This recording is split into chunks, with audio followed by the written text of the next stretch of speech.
Porque Pedro e João foram presos após a cura de um paralítico no templo chamado Formosa. Quando Pedro e João foram orar no templo na hora nona, havia um paralítico que lhes pediu esmolas. Mas eles, se compadecendo daquele homem, disse-lhes Pedro: Não temos ouro nem prata, mas isso te dou. Em nome de Jesus Cristo, o Nazareno, levanta-te e anda.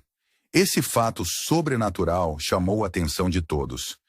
E Pedro, cheio do Espírito Santo, falou para aquela multidão que esse ato sobrenatural foi em nome do autor da vida, Jesus, o qual os próprios judeus lhe tiraram a vida, a quem Deus tinha o ressuscitado dentre os mortos.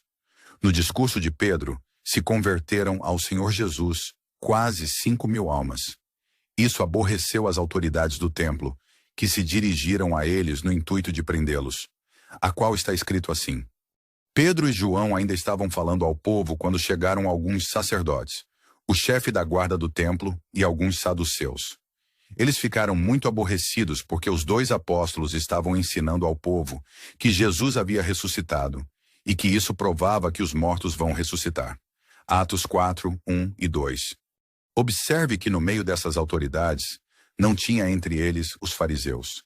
Isto porque havia muitas divergências entre eles sobre a ressurreição. Esses homens exerciam os cargos de sacerdotes, chefe da guarda ou do templo e os saduceus. Mas por que se aborreceram tanto? No templo havia alguns encargos, e partidos políticos como os escribas eram fariseus e faziam cópias da lei. Eles acreditavam na ressurreição, mas Jesus os chamava de hipócritas. Os sacerdotes e o capitão do templo, a maioria eram saduceu. Eles não acreditavam na ressurreição.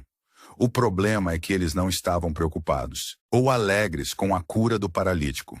A raiva deles é que Pedro e João pregavam a cura daquele homem em nome de Jesus, o que ressuscitou dentre os mortos. Indiretamente, eles diziam que todos nós, livres do pecado, iremos ressuscitar em Jesus no dia da segunda vinda dele. Maranata. Ora vem, Senhor Jesus. O mistério do Evangelho é esse, que ressuscitaremos na segunda vinda de Jesus. Nós que estávamos mortos em nossos pecados e delitos, somos justificados em Cristo Jesus.